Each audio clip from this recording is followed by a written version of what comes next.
Hi, welcome to this YouTube presentation. I'm your host, Craig Heidi, and we're going to talk about FERPA regulations today, in particular, knowing and understanding the latest changes for schools. So if you are a school employee or work in a school district, or you have a student that is attending somewhere and you're wanting to know more about the privacy laws that are in place to make sure that students' educational records are safe and confidential, this is the presentation for you. So let's get started. FERPA has been around since 1974, and it really started privacy law for students in school systems. And so it gives parents the right to consent for what can and cannot be shared by a school district. This only applies for schools that are receiving federal funding from the Department of Education. Outside of those, private organizations or private school districts that are not receiving any federal funding do not have to follow FERPA law. But this law in particular does some things for parents as far as with their rights. And first of all, it gives students, adult age students and parents, the right to access their records. So if there's any point in time that you want to access those records, then you need to go through that process with your school district to see those records. It also gives parents the right to deny access to those that might be trying to seek educational information about your student.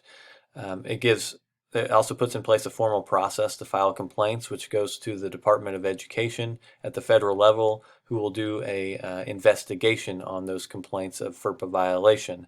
And we'll talk about that further in this presentation. It also gives an opportunity for parents to correct any information that they feel is inaccurate in their current student's record. The last two things are it gives most schools share data with military recruitment organizations, and so this gives the right to for parents to opt out, as well as schools sometimes disclose directory information or personally identifiable information with other organizations and people, and so this also gives parents the right to opt out of that as well. So throughout the years, FERPA has changed a few times, and according to Cunningham, which was one of the resources for this, he indicated that this has really made it easier for schools to share personally identifiable information to third-party vendors. So tech companies that maybe they're providing security information or security systems for their school district, or other parties that are wanting that information. In 2011, they indicated that with the change in FERPA, that now representatives could access records for longitudinal data. So for any type of data that was taking place, they could get some of that information from a school district that maybe didn't indicate a specific student that is there, but overall the information from a school district.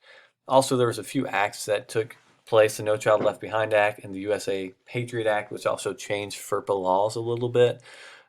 With No Child Left Behind, it allowed military recruiters access to student data while also providing protections on surveys applying to specific topics. So there are certain specific topics out there. One in particular is politics. That if it was on there, then it also gives some protections for parents to say, hey, I don't want my student to be able to take that survey.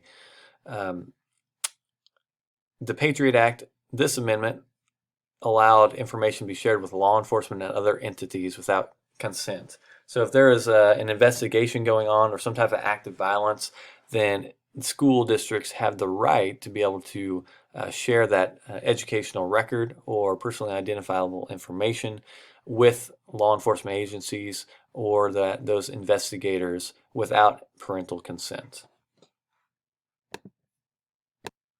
So I think it's important that we probably establish what an educational record is, and that's records that are maintained by a school that are directly related to the student.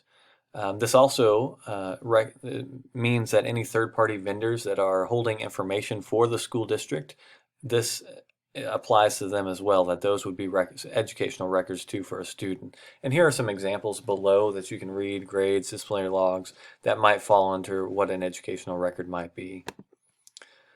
It's also important to identify what is personally identifiable information. And so I have a good definition up here for you. Information that alone or in combination would generally allow a person in the school community to identify a student with reasonable certainty. And so there are some descriptions here of what those things might be that if they were released that they could maybe pinpoint who that person is. FERPA laws do allow directory information to be disclosed by schools. And that's it. School districts just have to provide a notice sometime within the year that they are giving away directory information. And if you have concerns about that, then you can opt out of this. And so these examples down here would be some of that information that they might be giving out to third-party vendors of some sort. Changes in technology, the continued advancements, it's created I guess a concern for FERPA laws in particular, and being able for school districts to be able to keep this information safe because of this, all the information and data that they have on students. They really are seeking out third-party vendors to manage some of this stuff and to make sure there's security in place so that this information doesn't get out. But I think it's important to note that there are hundreds of cyber attacks each year that attack educational facilities and steal that personally identifiable information that are provided by parents to schools. And so schools have a right, have a responsibility to really manage that data and to be safe in doing that. Some of that information is names, birth date, addresses, special education referrals, and it even says biometric data, which might include fingerprints or facial recognition software, things like that that school districts might be using. That's information that is being stolen on a yearly basis. And so it's highly important that schools are creating that safe environment where their information is privately maintained and safe from anyone else that would be able to hack into that system or third-party vendors that would be giving that out. And that kind of comes down to a contract with them, which we'll talk about a little bit later. With these third-party vendors, it's really important that school districts understand that the responsibility still lies with them. Any information that they share and they have those third-party vendors maintain, it is still the school's responsibility to make sure it's safe. And that's why when schools are contracting with these third-party vendors, it's important to ensure in the contract that that they can hold those parties liable for information that is disclosed by them. There's also an understanding out there that sometimes school districts have free apps or services that they get out there for their iPads or whatever technology that they're using in their school systems. Those free apps often work because they're free because they're able to take student data as their compensation. And so that's something to note as a school district or a school employee, that if something's free, it's not always free. You're actually probably sharing important student information with other people. Of course, with FERPA law can be really confusing, and it's really about how you interpret the law. And that's why over 40 states have enacted privacy laws in an attempt to regulate school districts and what they can share, because there's been an inconsistency there. And even the Department of Education has seen this and has recently put a document together that gives school guidelines for school districts on what they can disclose and not disclose, and how FERPA should run in their school districts. You can click on that resource at the end of this YouTube presentation. The author is Forsman, 2019, and it'd be a great read, or it just answers a lot of questions to help schools understand what they can and cannot do to help ensure safety among their students. For those in a school building, I think it's really important that we talk about how does FERPA law work within that school. It's important to note that FERPA allows staff to share between each other about a student. However, anything written down, that's including emails, becomes part of the educational record. And so if you're having a conversation privately with a teacher or an administrator, that would be allowed. But when it becomes written down, suddenly parents and adult age students have right to access that information. Only school officials who have a reason to view an educational record are permitted to view them. So not just anyone can look up a student and look at their past information and history. It really has to depend on what the reason is and if you have a right to view that. It's important that school districts create opportunities or systems in place so that emails can be encrypted and files are maintained in a safe environment that others are not going to be allowed to just take out, but kind of have a system in place for those, so you can have a record of who is viewing this information. It's not just out there for anyone to. Also, I think it's highly important that districts have a yearly training on FERPA to ensure all staff are aware of the laws that are in place and the confidentiality of maintaining those records and the student information. And at the end of this YouTube presentation, we'll talk about data destruction methods, because we're using so much technology now.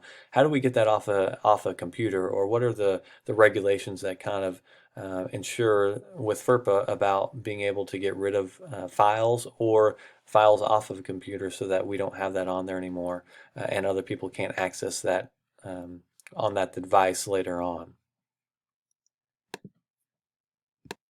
One interesting aspect of FERPA is that it also applies to surveillance. And one question I have here is, where can you have surveillance videos and still be compliant? And so most of the time, throughout the court cases that have ensued, surveillance videos are generally allowed just about anywhere, just not in private locations. So you're talking about bathrooms, locker rooms, places like that would be considered unlawful and not allowed.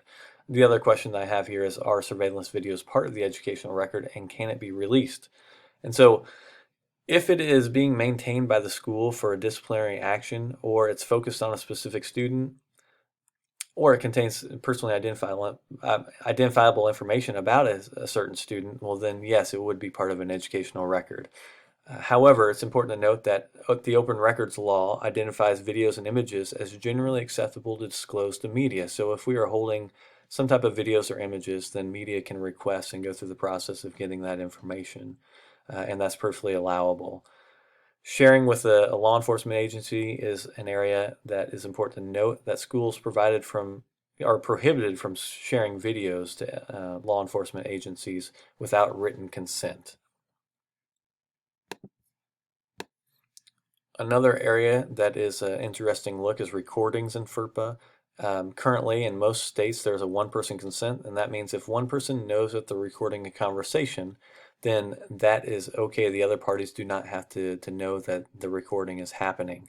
As school district employees or as parents, we always need to be aware that people may be recording us, and so we just take care and caution with what we say and what we do, so that we are presenting the best selves at all times when we're in meetings or with other people.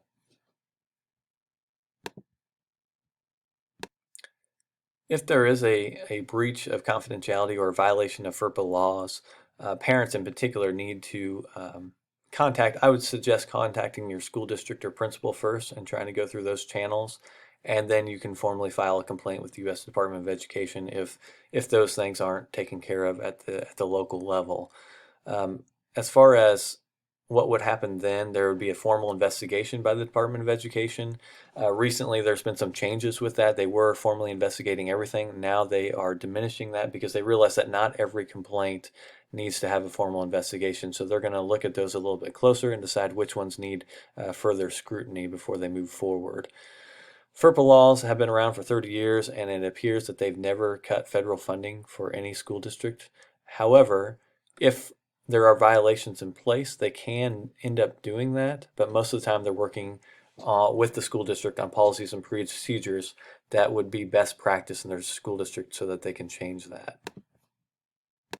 So as I mentioned earlier, destruction of files. FERPA does not provide any specific requirements for educational agencies and institutions regarding disposition or destruction of the data they collect or maintain themselves, other than requiring them to safeguard FERPA-protected data from unauthorized disclosure and not to destroy any educational records if there is an outstanding request to inspect or review them. So what that means for us as a school district, there are really three categories. First is clear. You can reset devices to the factory state. The purge uses laboratory techniques to eliminate target data recovery. And the third one is destroy, which is it purges it, however it makes the media unable to be used for data storage. So depending on your school district, and most of the time we're going to have to use our devices again with other students and other people, we probably need to do the best we can to clear that device and make sure that those records are safe and maintained. And we need to work with our third parties about eliminating that data when they are no longer using it. So these are the reference that I talked about. If you're wanting to look at those questions. Here's this one right here: the Education Department's FERPA guide intended to end confusion over student data privacy laws. Thanks again, and I hope to hear from you soon.